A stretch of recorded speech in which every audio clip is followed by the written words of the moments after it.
orang tua juga pendeta, papa mama tuh pendeta, dan saya juga punya Alkitab baru, keluaran baru, dan banyak ayat-ayat yang dimana kok ini di sini begini, kok ini begini ya, di Alkitab lama begini, di Alkitab baru begitu, dan semakin lama semakin mengecil Alkitab tuh gitu, semakin pendek, jadi semakin kok aneh ya bagi saya gitu. Pelajari kembali Alkitab dan membaca lagi Alkitab, dan ada satu ayat membuat saya ragu, yang membuat saya berpikir bahwa tidak mungkin Tuhan Allah menurunkan satu ayat dan dia merubahnya kembali.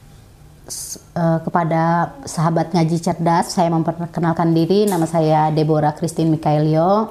Saya dulu beragama Kristen, lalu saya masuk Islam karena ada satu ayat di Alkitab yang membuat saya ragu dan memilih untuk masuk Islam.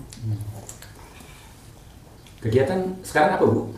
Kegiatan ibu rumah tangga. Masya Allah. Ibu masuk Islam pada tahun berapa waktu itu? Saya kurang ingat pasti, tapi kalau yang saya ingat, saya memang 2 kali masuk Islam. Saya masuk Islam terus keluar lagi. Gimana, Bu, ceritanya? Nah, karena begini, saya masuk Islam karena pernikahan, bukan dari hati ya, dari pernikahan saya. Setelah itu kurangnya bimbingan, kurangnya masukan bagaimana sebagai seorang muslim yang seharusnya. Dan karena perceraian juga, akhirnya saya kembali masuk Kristen. Mempelajari kembali Alkitab dan membaca lagi Alkitab, dan ada satu ayat membuat saya ragu, yang membuat saya berpikir bahwa tidak mungkin Tuhan Allah menurunkan satu ayat dan dia merubahnya kembali. Itu membuat saya ini seperti ya keraguan lah dalam hati saya, bahwa apa yang sudah diturunkan oleh Tuhan, apa yang sudah diturunkan oleh Allah, itu tidak mungkin dia merubah dengan secepat itu gitu, merubah dengan sendirinya, karena saya yakin apa yang sudah diturunkan Tuhan itu adalah ketetapan yang terbaik untuk umat-umatnya. Yang pertama, tidak mungkin dia merubah seketika karena ada alasan yang pasti. Tuhan menurunkan satu ayat karena alasannya dia sudah tahu dari awal sampai akhir zaman. Tidak mungkin ada perubahan. Itu pemikiran saya, membuat saya membuat saya beralih kembali ke agama Islam dari situ. Nah, kan waktu itu kan mempelajarinya kan Alkitab aja, Bu. Ya. Itu bisa mempelajari Islam itu kan mesti harusnya milih dulu agama mana yang benernya kira-kira. Itu masuk ke Islam atau pelajarin yang lain dulu atau gimana? Pernah waktu saya di Bali, saya juga banyak teman-teman orang Bali kan, orang Bali agama Hindu, mendengar cerita mereka begini begitu, dan yang membuat saya yakin ya tetap agama Islam, membuat saya yakin. Itu informasi dari mana bahwa Islam itu agama yang benar, itu dari mana? Ibu nyari atau ada teman diskusi, atau ibu nggak sengaja lihat apa gitu? Ya, karena saya melihat di video YouTube tentang Zakir Naik ya. Ya, Zakir Naik diskusi kan, dia kan selalu pertanyaan yang dilontarkan selalu dijawab dengan logika menurut saya, masuk ke logika saya, dan banyak pertanyaan-pertanyaan yang membuat saya bertambah yakin. Pertanyaan-pertanyaan dari orang-orangnya membuat saya bertambah yakin kalau oh iya, ini Islam agama yang harus saya pilih gitu. Apa yang bikin ibu makin yakin tuh, ada ayat atau apa gitu, apa ajaran Islamnya atau apanya? Keyakinan saya yang membuat saya sangat-sangat yakin itu cerita-cerita tentang Nabi Muhammad. Di saat Nabi Muhammad membelah bulan, dan sampai sekarang ada bukti nyatanya ya, membelah bulan sampai ada bukti nyatanya.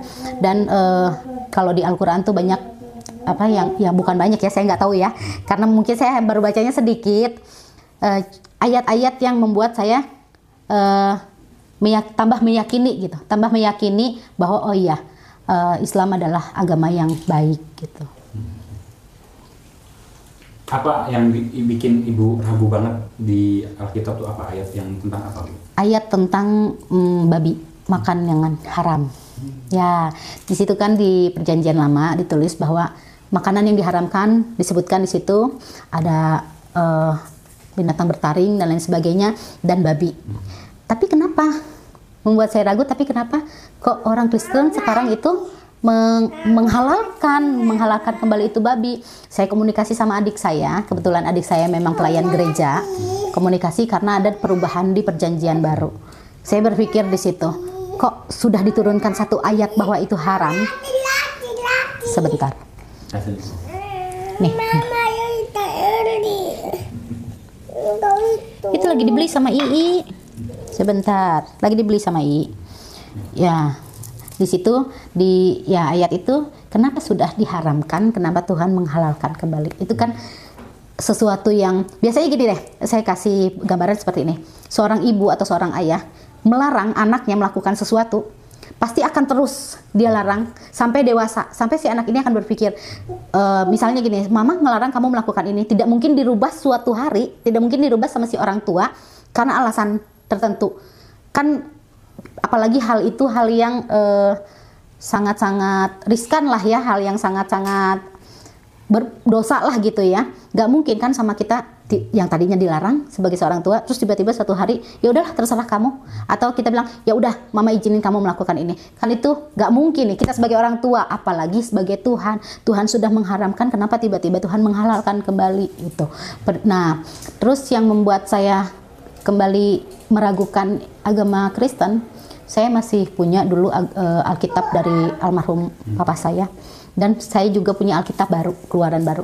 Dan banyak ayat-ayat yang dimana kok ini di sini begini, kok ini begini ya. Di Alkitab lama begini, di Alkitab baru begitu. Dan semakin lama semakin mengecil Alkitab tuh gitu, semakin pendek. Jadi semakin kok aneh ya bagi saya gitu. Mungkin saya nggak ingat ayat-ayatnya apa saja, tapi pada saat saya membaca di Alkitab lama seperti ini, di Alkitab baru seperti ini gitu. Banyak perubahan. Kenapa saya meyakini agama Islam? Dari awal agama Islam saya punya Al-Quran turunan dari neneknya almarhum suami, sampai Al-Quran yang baru yang saya belikan buat anak saya, tidak ada perubahan gitu. Apa? Makanan. Ya itu saya nanya ke adik saya.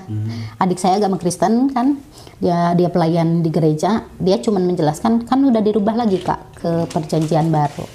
Hanya dari situ, dan memang saya nggak pernah diskusi lagi sama orang-orang lain, tapi itu membuat saya yaitu tadi ragu. Saya sendiri akhirnya mencari ayat-ayat tentang babi itu, tidak dapat saya nggak dapat nih kebenaran bahwa babi itu dihalalkan gitu. Babi itu dihalalkan kembali gitu. Saya tidak dapat mendapatkan itu. Pernah sempat nanya sama orang gereja gitu, mau sama Miknya ya. Maaf ya, banyak gangguan. Pernah nanya sama orang gereja itu, pendeta atau fixer atau apa, atau siapa, tentang keyakinan ibu bahwa wah ini kayaknya tentang babi atau tentang apa, ini nggak benar atau apa gitu?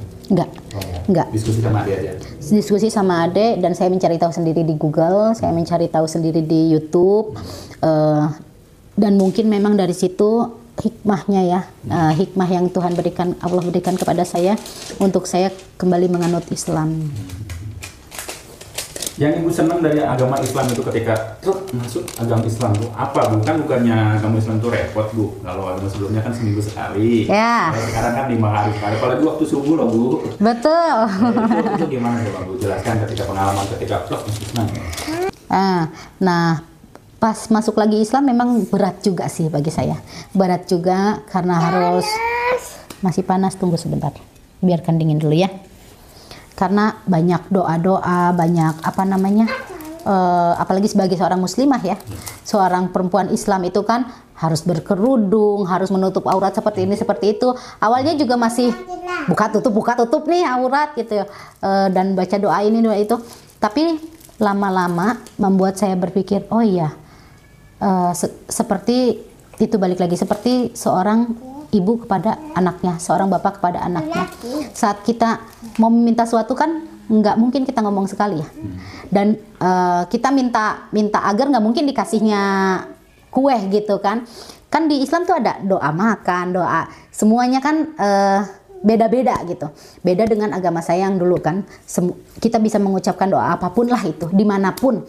Bahkan mungkin di dalam kamar mandi pun boleh berdoa kan. Kalau di agama sebelumnya kan boleh mengucapkan nama Tuhan, boleh sambil menyanyikan lagu-lagu rohani gitu kan.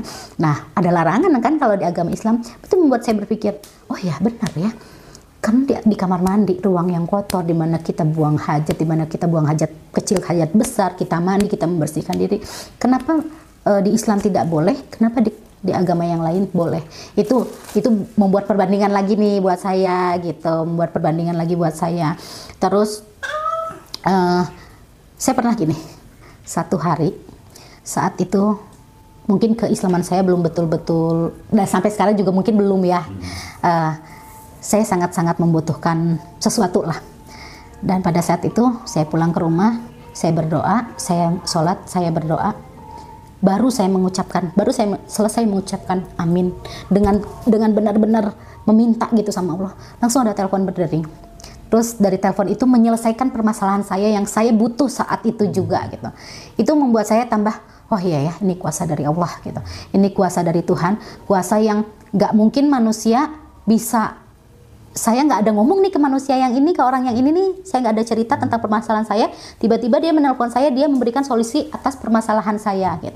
Ini kan kuasa dari Tuhan ya, kuasa dari Allah ya, bukan tergugahnya hati manusia itu kan bukan karena keinginan hati, kalau bukan dari sang pemilik gitu. Itu membuat saya tambah lagi nih keyakinan saya, dan alhamdulillah dari dukungan suami juga selalu. Terus nonton kajian-kajian juga di YouTube, di TikTok gitu kan, banyaknya macam-macam ya, dari Ustadz Adi Hidayat, Ustadz Abdul Somad juga. Itu membuat saya tambah oh iya ya gitu. Jadi apa Bu, Deborah itu bukan suku Batak ya? Bukan. Nanti jelasin dari Alkitab gitu. Ya. Ini juga dari Tionghoa juga bisa dijelasin. Silakan. Ya, nama Deborah itu sendiri papa saya ambil dari Alkitab, dan saya sempat mencari tahu tentang nama Deborah itu. Menurut dari Google nih, nama Deborah itu adalah nama seorang nabi, tapi masih diselidiki betul tidaknya ada nabi yang bernama Deborah di agama Kristen itu. Nah, itu tuh tambah lagi membuat saya gini, loh kok gini ya? Ya nabi itu kan sudah pasti jelas kan keturunan-keturunannya tuh jelas gitu. Kalau di Islam kan udah ada dari Muhammad binti gitu kan, udah jelas gitu kan. Ini tentang kesahannya nama Deborah ini adalah nama nabi, tapi di dalam kurung itu tapi masih diragukan gitu. Toh ada ya nabi yang masih diragukan di agama Kristen gitu kan. Sementara kalau di agama Islam kan semua nabi sudah jelas. Cuman memang ada nabi yang lebih terkenal, kalau ke bahasa sekarang ya, lebih terkenal, dan ada nabi yang mungkin di belakang layar nih gitu. Itu membuat saya aneh ya nih agama nih gitu. Ketika masuk Islam dan ibu udah benar-benar sekarang pakai hijab gitu ya, udah pakai, masya Allah udah semakin satu. Itu respon keluarga gimana ketika ibu masuk Islam? Adalah beberapa respon dari keluarga yang juga kalau bahasa Indonesianya ya ya gitulah, mungkin terlalu berlebihan lah ya, kalau untuk bahasa Indonesia terlalu berlebihan gitu. Tapi emang awalnya juga saya masih buka tutup, tapi membuat semakin hari membuat saya semakin takut karena saya berpikir itu semakin perempuan membuka auratnya semakin membuat kaum laki-laki ya menarikkan perhatian. Dan saya juga saya menonton satu cerita tentang seorang perempuan. Dia sedang berjalan di tengah malam, dia memakai kerudung, memakai pakaian tertutup, menutup auratnya, melewati kalau tidak salah, 3 orang para perampok lah ya. Dia ngelewatin aman, nyaman gitu. Terus tiba-tiba di belakangnya dia ada juga satu perempuan. Nah, perempuan ini tidak berhijab dan sampai akhirnya dilakukan pelecehan.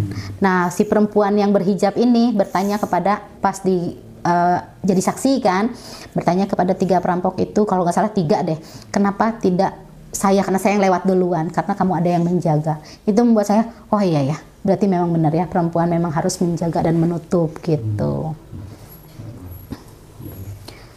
Dulu ketika masih agamanya bukan Islam, pernah mendapatkan informasi atau Islamofobia, kok Islam itu harus, Islam itu begini begitu, atau pernah didoktrin nggak sama? Enggak sih, kalau aku enggak, karena memang di agama Kristen dulu aku tuh tidak pernah membahas tentang Islam ya. Jadi kalau bisa dibilang masing-masing lah gitu. Memang kebetulan orang tua juga pendeta, papa mama tuh pendeta, tapi tidak pernah mempermasalahkan agama ini begini, agama ini begini, agama ini begitu. Karena bagi orang tua itu agama ya udah bukan untuk diperdebatkan gitu, bukan untuk diperdebatkan, bukan untuk saling menyalahkan satu sama yang lain gitu. Gimana pendeta? Sekarang masih aktif? Kalau papa kan udah meninggal, mama udah meninggal. Adik kemarin ini melanjutkan, tapi karena nikah dan punya anak, akhirnya terhenti nih sekarang gitu. Bukankah kalau misalkan anak keluarga pendeta itu atau pendiri gereja, ketika ada anak yang masuk Islam itu sebuah aib, Bu? Nah, kebetulan itu ya mungkin ya, tapi kebetulan pas saya masuk Islam itu orang tua sudah nggak ada. Gitu, orang tua sudah nggak ada, mama papa sudah nggak ada dari saya SD, masih SD. Di mana, Bu? Pendeta di mana, di gereja mana? Di gereja Betel. Betel di daerah Maranatha, Cilaki. Ya, di situ. Dari kecil dulu sering-sering ke gereja? Oh, rajin banget. Kalau bisa dibilang, saya itu dulu kecil sama papa selalu disuruh menyalin Alkitab. Ya, menyalin Alkitab. Makanya pas saya kembali lagi masuk ke agama Kristen, saya balik lagi dong, balik baca kan. Iya, baca lagi gitu, baca lagi setiap hari baca lagi. Memang pas pada saat masih ada papa dan bahkan sampai papa meninggal pun saya kan dididiknya sama keluarga dari papa kan semuanya pendeta ya, kebetulan.